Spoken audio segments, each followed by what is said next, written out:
Takes me back. Flashback.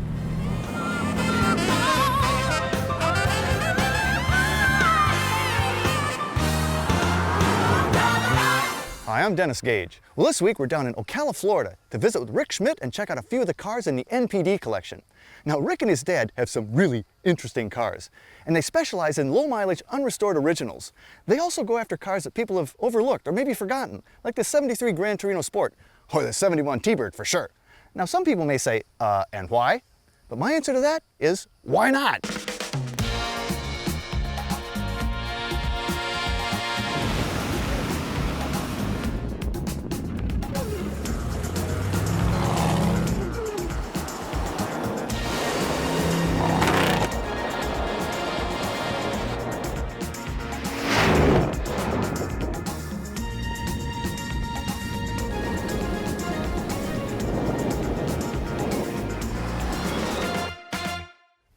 Hey Rick, how you doing, man? Doing great. Good to see you, Dennis. Always great to see you. Looks like we got a 70s theme going today. We do have a 70s theme going today. Because that's the feel I get with these cars. You know, Yeah. This is taking me back to a Starsky Hutch era. You know, it's a muscly time. This is an era of cars that's been so overlooked and so just forgotten about through the 80s and 90s, which was really when my dad and I were heavily collecting these because everybody else was looking the other way, and we were like, those are going to be neat. Who cares someday, about these? And let's get them while we can find them, because so few people actually kept and cared for these types of cars that they're the rarest of the rare. And that's really what we've always gone for, is that right on the showroom floor type of quality. But I get more attention in these types of cars than I do in my old GTO, for instance, or Sure, a because 57 you see Ford. those. But when was the last time you saw a 73 Torino, Gran Torino Sport? Very right? few. It is an unmolested, untouched. All original paint. original It's car. never been a part, completely original and restored car. Just beautifully cared for, and it's a really rare car just in the way that it's optioned and it's spec'd. It's a Q-Code Cobra Jet 351 4-barrel, Wow. which was the highest horsepower engine you could get in a Torino that year. They offered a 429, but to be blunt, the 429 was a dog. Really, eh?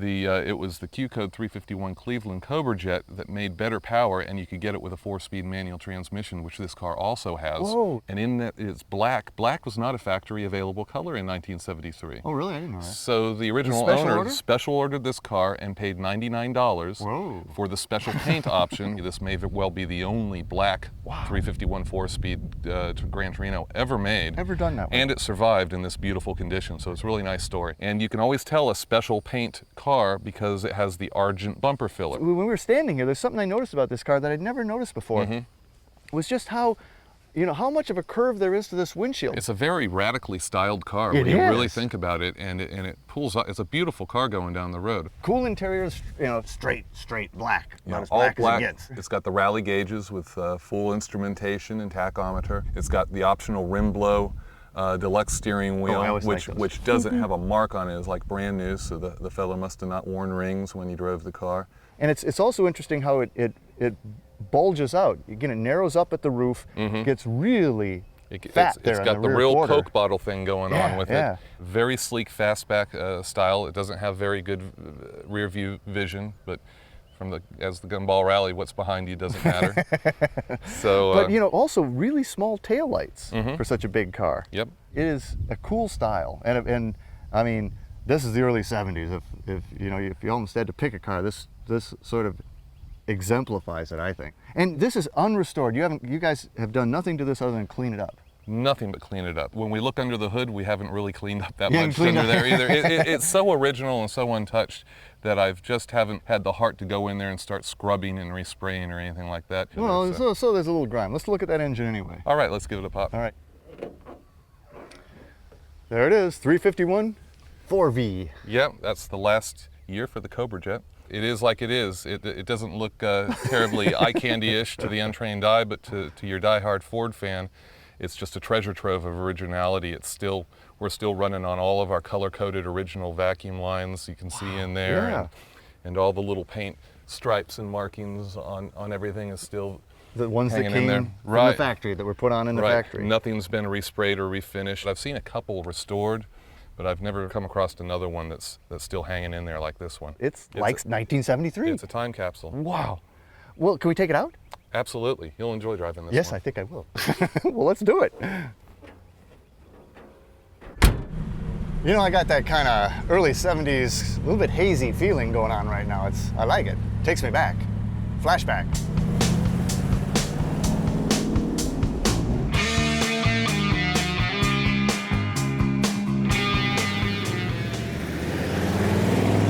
Man, I like the sound of this car.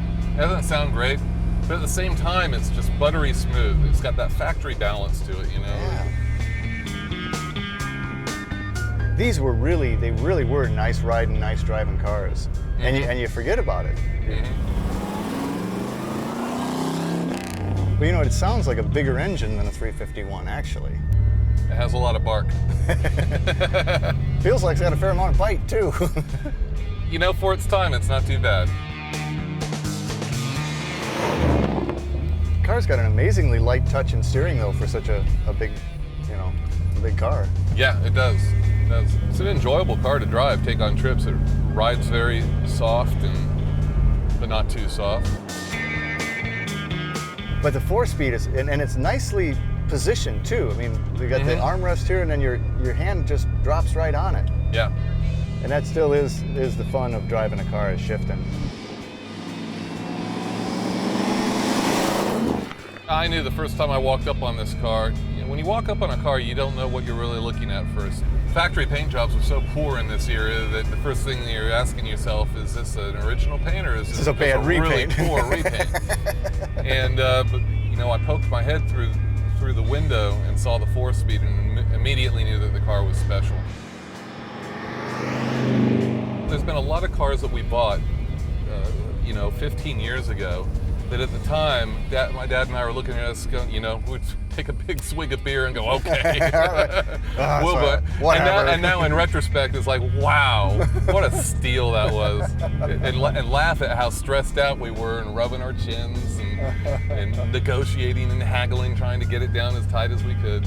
But that's half the fun is really the, you know, just the thrill of the hunt. The thrill of the hunt and doing the deal. Well, this really does drive beautifully. And the sound is awesome, and it's just, you really want to just punch it, you know? You really do. For as big of a car as it is, it actually moves along pretty good. Well, I'm loving it.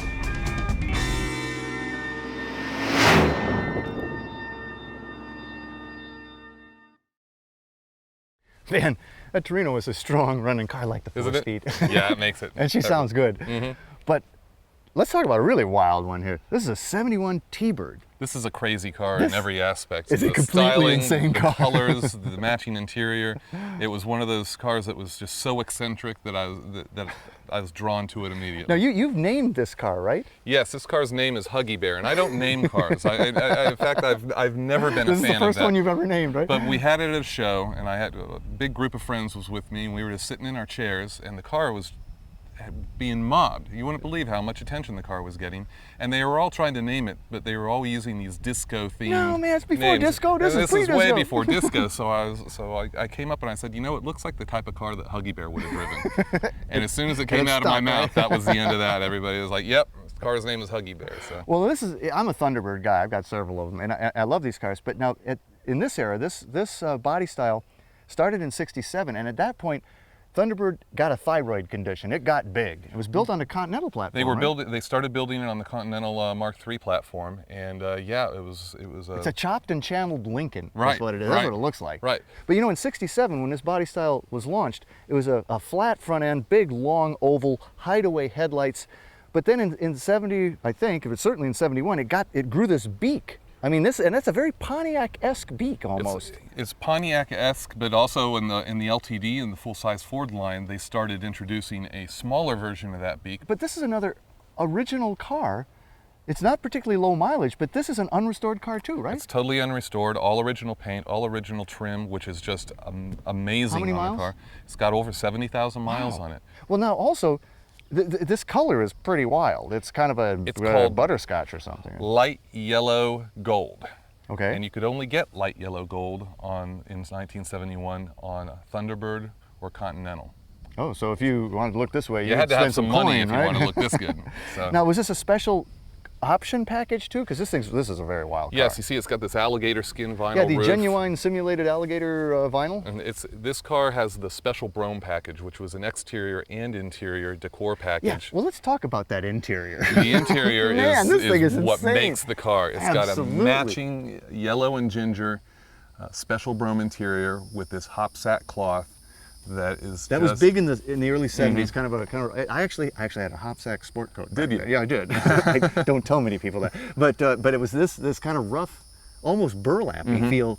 And I don't know where you would go today to get yellow hop sack. I might still have the sport coat. I don't know. But again, in these people's travels, they did not put a mark, did not pull a thread on the carpet. The interior is absolutely brand new in it. One of those things where you just can't even believe that the factory did something that crazy. Well, and the wraparound, I mean, look at the vinyl on the wraparound back seat. I mean, this thing, this is so cool. One of the great looks of this car, I think, is the rear end here, because this is also still very similar to the 67 when they first came out with this, but that all lights up, and it's the sequential turn signals, it's got right? The sequential turn signals. It's a great. This is my favorite angle of the car. You know, when I was a kid, I always noticed these cars on the road, and I always thought that was just a dynamite look from the rear. So wide and low and sleek with that long tail light lens. It was like unlike anything else that you saw. They really are. And this would have had the 429, right? The 429. They all came with the 429. And it's Thunderjet. It's a running car. It's surprising with all the weight how this car really gets up and Pass goes. anything but a gas station. Let's have a look at that Thunderjet. All right. You know, I don't think I would have found that hood release. Even I forget where the releases are on some of our cars. So. Well, so what we got here is another unrestored working engine, right? Kind of dingy, but absolute time capsule engine compartment. It's got all the original decals and hoses and lines on it. Still runs real strong? Runs like a dream. Man. Runs and drives beautiful. Well, we don't have time to take it to California, although I would like to. But what do we say we at least cruise it around the neighborhood? Let's spin it around the neighborhood. All right, See if we can find some squirrels. Let's go thundering.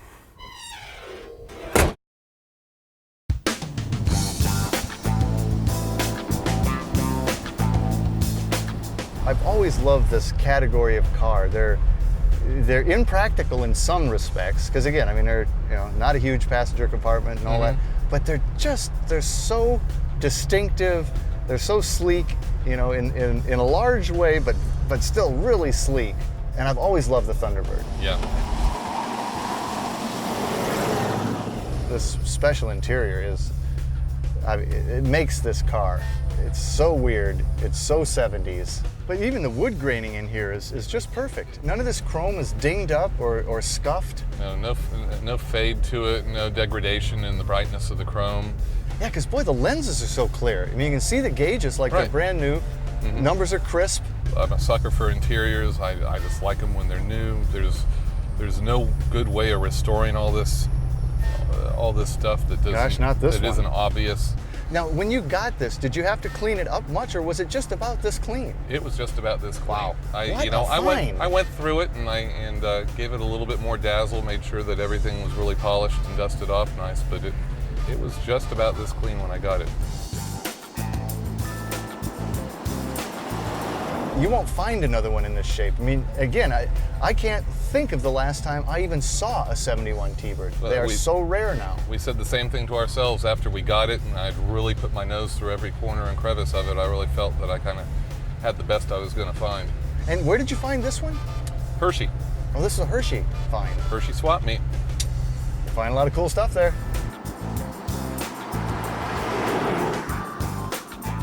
Well, I think these cars now are going to start getting some attention because they're so rare. Yeah, they're so unique and they have so much personality, and I can tell you, you're the only kid on the block with one of these, believe me. I can tell you from experience, these kind of cars resonate with your average people out on the road so strongly, and I think they are going to have their day, and very soon. I can be out in a 57 T-Bird or my 69 Boss 429, and that's nice. I'll get some looks, but nobody's surprised to see it. 57 Chevy, old Camaros, Mustangs. Those aren't extinct to people. They see them all the time. They see them on TV all the time. And frankly, they see them more now than they did a few years ago because the hobby is so strong and so popular. So they're seeing those a lot. But you don't see this. No. I'll take something like this out and get it into traffic, and I'll have somebody hollering me out the window at every intersection. Hey, what year is that? But what is that? What is that? And really piques people's interest, and I see a lot of smiles going down the road. So I think there's I think there's definitely an appreciation for these cars, and they're going to get their due respect.